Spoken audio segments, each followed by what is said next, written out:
क्या दिया है, यदि पी एक्स बराबर 2x² प्लस 3x माइनस 5 हो तो P3 और P माइनस 3 का मान ज्ञात। मतलब क्या है, पहले देखो यहाँ पे अगर P है, पहले क्वेश्चन लिख लो इसको हल करने के लिए, ठीक है। यहाँ पे क्या दिया है, पी एक्स बराबर 2x² plus 3x minus, okay. तो अब यहाँ देखोगे यहाँ पे x है, यहाँ पे अगर x है तो यहाँ पे हर जगह x है। अब यहाँ पे क्या कर रहा है, रिप्लेस करने के लिए कह रहा है, यानी कि p रहेगा, x की जगह पे क्या रख दे 3। अगर x की जगह पे यहाँ 3 है तो यहाँ पे जितने भी 3 हैं, जितने भी x है उस जगह पे क्या आ जाएगा 3 आ जाएगा, ठीक है। अब देखोगे 2 यहाँ पे रखेंगे 3x², क्योंकि x कितने बराबर है 3 के बराबर, प्लस 3 मल्टीप्लाई 3 माइनस का 5, 2 3 का स्क्वायर करेंगे तो कितना हो जाएगा, 3 3 का 9 होगा। चलिए तो यहाँ पे पहले इसको लिख लीजिए, 3 3 का 9, ब्रैकेट में तो ब्रैकेट बना देते हैं। चलिए अब प्लस 3 3 का 9 माइनस 5, इसको अगर ब्रैकेट को आप तोड़ती हैं तो 9 दूना कितना हो जाएगा 18 हो जाएगा कि नहीं हो जाएगा, प्लस 9 माइनस 5, 18 9 कितना होता है 27, 27 में से जब 5 घटाइएगा कितना हो जाएगा 22, ठीक है। 9 8 17 27, ठीक है, कोई दिक्कत नहीं है। अब हम यहाँ पे फिर इसको एक और वे में रखेंगे, अब क्या रखेंगे p माइनस 3, अब x की जगह पर कितना आ गया -3 आ गया, ठीक है। तो यहाँ पे देखोगे 2 तो 2 है, x की जगह पर क्या लिख देंगे माइनस का 3² प्लस 3 मल्टीप्लाई माइनस का 3 माइनस का 5, ठीक है। अब देखो ये 2 3 के स्क्वायर करेंगे तो कितना होगा, 3 के स्क्वायर करेंगे तो कितना होगा 9 होगा। अब माइनस करना कि प्लस करना, नहीं प्लस करना, क्योंकि देखो माइनस का 3 का स्क्वायर जो है तो -3 मल्टीप्लाई -3, तो माइनस इंटू माइनस क्या होता है प्लस, 3 3 का कितना होता है 9, यानी कि क्या हो जाएगा ये अब 9 हो जाएगा प्लस, ठीक देखोगे यहाँ पे। अब यहाँ पे क्या करेंगे, प्लस है, यहाँ पे क्या है माइनस है, तो प्लस माइनस माइनस, 3 3 का 9 माइनस, तो 9 दूना कितना हो जाएगा 18, तो यहाँ पे देखोगे 18, ये माइनस में 5 है, सॉरी माइनस में 9 है, माइनस में 5 है, तो 9 5 कितना आता है 14, 18 में से जब 14 हटाइएगा तो कितना बचेगा 4, यही हो जाएगा आपका आंसर, ठीक है। बहुपद ज्ञात करना, क्या करना है, द्विघात बहुपद हमको ज्ञात करना है, जिसके शून्यकों का योग और गुणनफल क्रमशः कितना दिया, √2 और 1/3। तो यहाँ पे सबसे पहले आप एक काम कीजिए, शून्यकों का योग लिख लीजिए, क्या दिया है शून्यकों का योग, मतलब यहाँ पे शून्यकों को चलिए यहाँ पे रख लीजिए, कितना दिया है √2। अच्छा यहाँ पे क्या कह रहा है, शून्यकों का गुणनफल, ठीक है, कितना दिया है 1/3। मतलब क्या है, शून्यकों का योग का मतलब अल्फा प्लस बीटा बराबर कितना, चाहे हम यहाँ पे लिख सकते हैं ना, चलो अल्फा प्लस बीटा बराबर कितना 2, और अल्फा इंटू बीटा बराबर कितना 1/, कोई दिक्कत नहीं है ना। इसको द्विघाती सूत्र पे लिखेंगे, क्या लिखेंगे द्विघाती सूत्र से, ठीक है।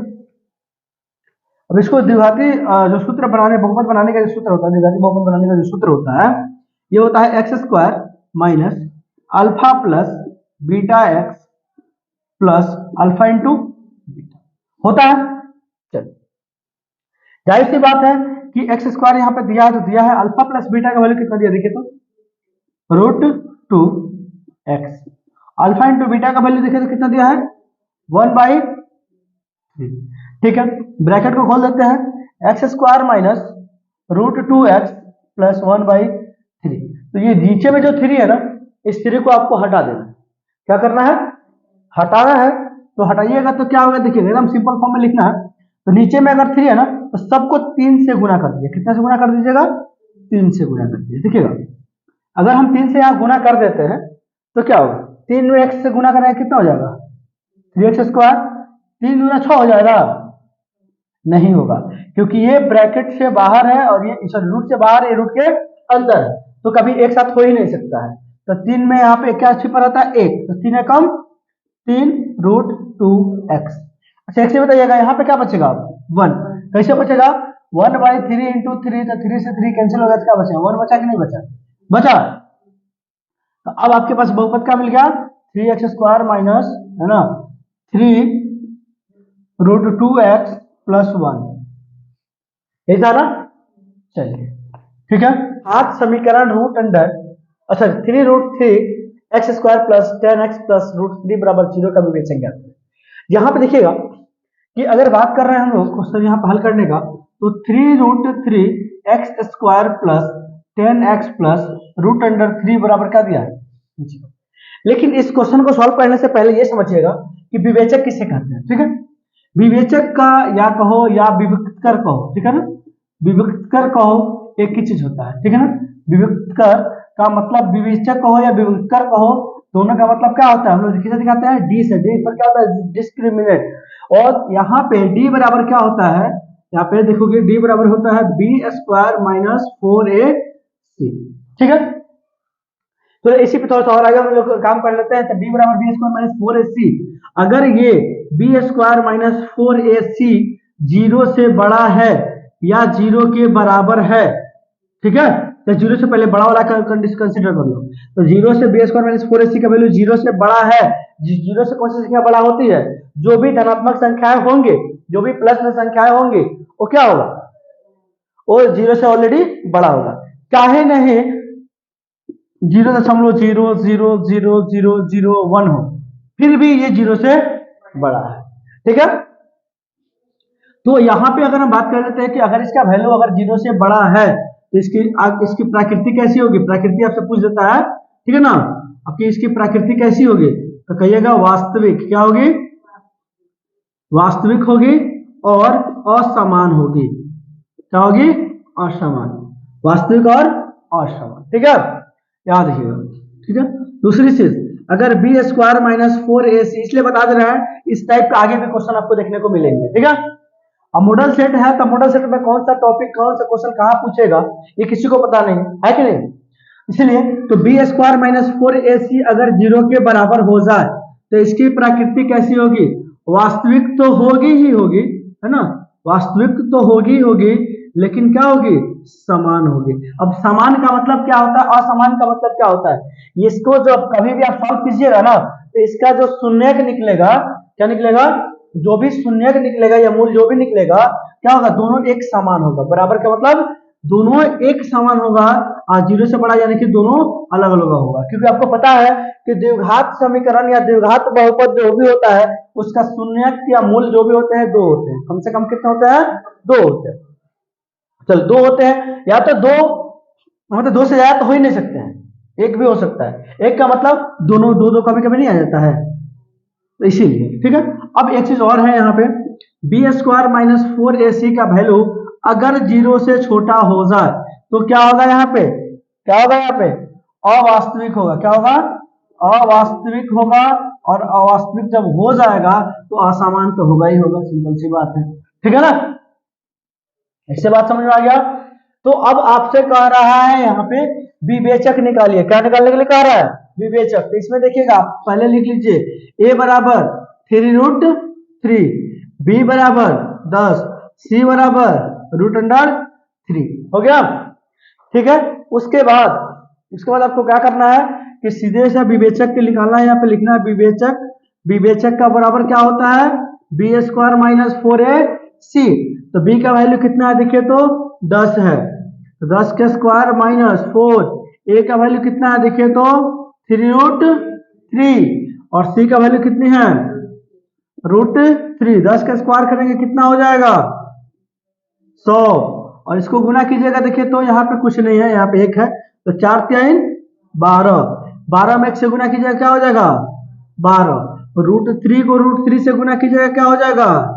3। क्योंकि आप बताएं आपको कि रूट 3 गुने रूट 3 क्या होता है? रूट 9 होता है, और रूट 9 3 का परफेक्ट स्क्वायर होता है। या फिर ऐसे भी हम लिख सकते हैं √3 का स्क्वायर, जब 2 बार है तो स्क्वायर लिख सकते हैं, क्या लिख सकते हैं, स्क्वायर से रूट खत्म हो गया, क्या निकलेगा, 3 निकलेगा। समझ में आ रही है? इसीलिए कभी भी रूट में सेम संख्या को मल्टीप्लाई किया जाता है तो उसमें का एक संख्या निकल के बाहर आ जाती है। ठीक है, अब देखोगे यहां पे क्या करेंगे हम लोग, 100 12 36 घटाओगे तो कितना आएगा, 64। कितना आएगा, 64। तो आपसे प्रकृति नहीं पूछ रहा है, विवेचक पूछ रहा है, आंसर आ गया। यहाँ पे x बराबर दे दिया है माइनस,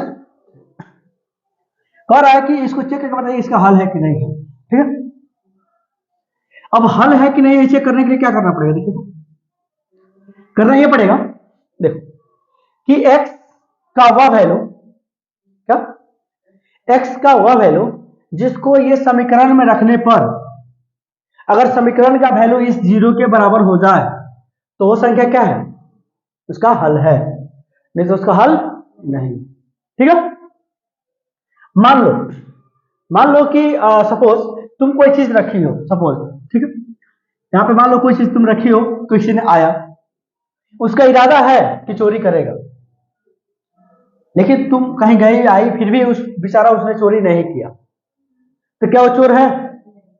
ठीक है, तुम्हारा सामान लेके खेल ही रहा था, चोर तो नहीं है ना, इस्तेमाल करता, चोर नहीं है, लेकिन जब तक वो लेके भागता नहीं, यानी तुम्हारा उसका वैल्यू क्या कर देता, शून्य हो जाता। जब वो लेके चला जाता तो उसका वैल्यू शून्य हो जाता, यानी वो चोर हो जाता। उसी तरीके से एक्स और वाई का वैल्यू इसमें रखने पर अगर इसका वैल्यू शून्य हो जाता है तो हल है, और नहीं तो हल नहीं है। यहां पे रखेंगे x square plus 6x plus 9 बराबर 0।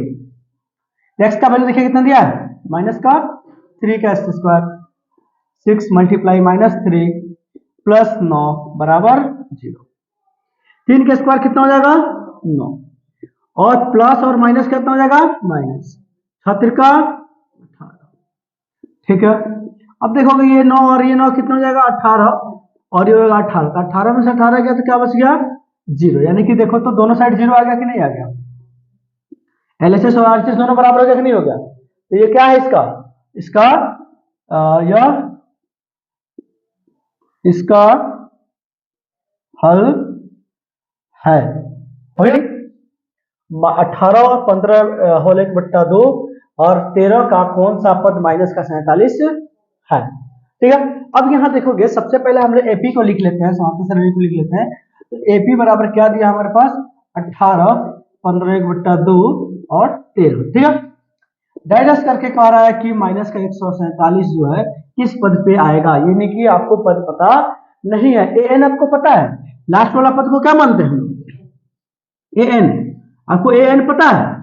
ठीक है, और यहां देखोगे ए आपको पता है, यहाँ पे ये लिख लीजिए, ए बराबर कितना हो जाएगा, 18। पहला पद क्या होता है, ए। दूसरा पद, यानी कि दूसरा पद नहीं छोड़िए, डी बराबर क्या होता है, A2 माइनस A1। A2 का वैल्यू देखो तो इतना है 15 + 1 31 बटा में 2, और ये हो जाए 18 बटा में 1। ठीक है, देखो 2 और 1 कैल्सियम कितना होता है, 2, 31, 18 दूना 36, कितना होता है 6 में से 1 गया तो, और 5 बटा कितना हो जाएगा 2, माइनस 5 बटा 2 डी आ गया। ठीक है, और ए एन आपको क्या है पता है कि माइनस का क्या दिया है 47, और एन बराबर नहीं पता है। ठीक है, तो निकालेंगे कैसे, देखिएगा ए एन बराबर क्या होता है, A plus N minus 1 into D होता है ना। ए एन की जगह पे कितना लिख देंगे हम लोग, माइनस का 47, कितना लिखेंगे, माइनस का 47 लिख देंगे। ए का वैल्यू कितना लिखेंगे 18, एन का वैल्यू आपको पता नहीं है, और डी का वैल्यू कितना आ गया है माइनस का 5 बट्टा 2। ठीक है, यहाँ पे माइनस का 47 से प्लस में है तो जरा क्या करेगा, माइनस का कर देगा। ठीक है, अब यहाँ पे बचा क्या, n-1 और -5/2 बचा कि नहीं बचा, तो 8 और 7 कितना होता है 15, और ये कितना हो जाएगा 4 1 5 1 6 65 हो जाएगा। अब एक बात बताइए, इधर ही गुना में है, इधर क्या करेगा, भाग करेगा, कोई दिक्कत, तो माइनस का 65 भाग में है तो गुना में हो जाएगा 2 बट्टा कितना हो जाएगा माइनस का 5, n माइनस 1, माइनस से माइनस कैंसिल, 13 बचे 65, तो 13 दूना कितना हो जाएगा 26, n माइनस 1, तो 26 माइनस में तो जाके प्लस कर देगा n, तो ये कितना हो जाएगा 27, n बराबर कितना आ गया 27, यानी कि 27वां पद क्या हो जाएगा माइनस का 47, two x square minus 6x plus 3 बराबर जीरो की मूलों की प्राकृतिक ज्ञात करना है। क्या करना है मूलों की प्राकृतिक ज्ञात करना है, यानी कि अभी मैंने बताया था तुमको कि प्राकृतिक निकालने के लिए हमें सबसे पहले क्या निकालना पड़ता है डी निकालना पड़ता है। क्या निकालना पड़ता है डी निकालना पड़ता है। ठीक है, अब यहाँ देखो सबसे पहले लिख लो हल। यहाँ पे क्या लिखा है 2x² माइनस 6x प्लस 3 बराबर क्या है 0। ठीक है, ए बराबर क्या दिया है 2, बी बराबर -6, सी बराबर 3। तो सबसे पहले आपको यहाँ पे क्या निकालना पड़ेगा विवेचक। निकालने के बाद हमको पता चलती है कि इसका अस्तित्व क्या है, इसकी प्रकृति कैसी है। ठीक है, तो यहाँ पे क्या होता है कि b² माइनस 4ac, तो b का वैल्यू देखो तो कितना दिया है -6 का स्क्वायर, 4a का वैल्यू कितना दिया है 2, c का वैल्यू कितना दिया है 3, तो कितना हो जाएगा 6 के 36, प्लस में 36 की माइनस में 36, प्लस में, बहुत अच्छा। 4 दूना 8 का 24, 36 में से जब 24 हटाइए तो कितना बचेगा 12, क्या बचेगा 12, विवेचक कितना आ गया 12। अब ये विवेचक अगर 12 आ गया तो एक बात बताओ कि यहाँ पे b² माइनस 4ac का वैल्यू कितना निकल के आ गया 12, तो बताओ ये b² माइनस 4ac की वैल्यू 0 से बड़ा है कि छोटा है बड़ा है। अगर बड़ा है 0 से बड़ा है तो क्या हो जाएगा मूलों की प्रकृति कैसी होगी वास्तविक होगी और असमान होगी। क्या होगी